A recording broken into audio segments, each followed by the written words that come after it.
Heto nga pala ang a day in my life ko as an employee at saka business-minded person. Bali alas 5 nga ng hapon yung pasok ko kasi naiba yung schedule. Tapos ayan nga alas 4 na yan ng hapon kaya bumili muna ako sa tindahan ng babaunin ng pagkain. Kumbaga parang merienda lang, ayan biskwit bumili ako. Pero pinabaunan na ako ni mama ng kanin at ulam. At yun nga patuloy ang pagbaybay ko sa daan hanggang sa nalagpasan ko na ang Santa Ines at itong Bambang. Naalala ko nga dati dito sa palaisdaan na to ay nangangapa ako kapag wala kaming ulam. At dito nga sa may tabi ng simbahan ng Bagong Bayan o Bisita ay nandito nakapwesto yung office namin sa may taas ng hardware. Ang office name nga namin ay Scale Up Philippines. Kaya naman pinadlock ko muna yung Mio ko para naman may magamit pa rin ako pag uwi. At birthday nga din ngayong araw ng boss madam namin na si TL Katrina Shimano. Happy birthday nga po pala. Kinabukasan pagising ko, eto nga't sinimulan ko na muna ang paglalagay ng chili garlic sa mga bote.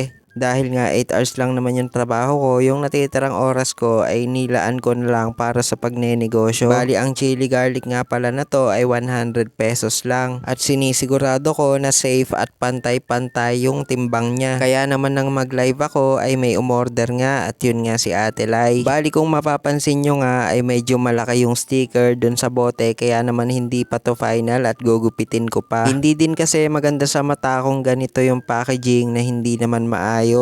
Kaya nang matapos ako magsali ng chili garlic sa mga bote ay eto at naayos ko na ang packaging niya.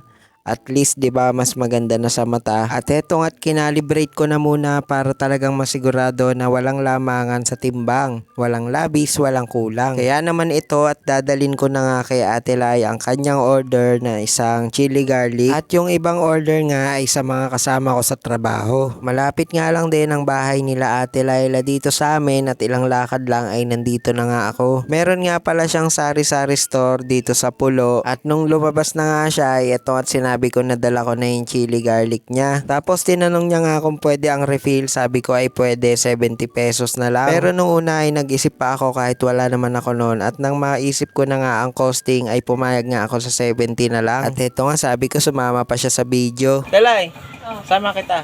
Saan? Gago. Shy type daw kasi siya. Yun lang guys. Thank you for watching.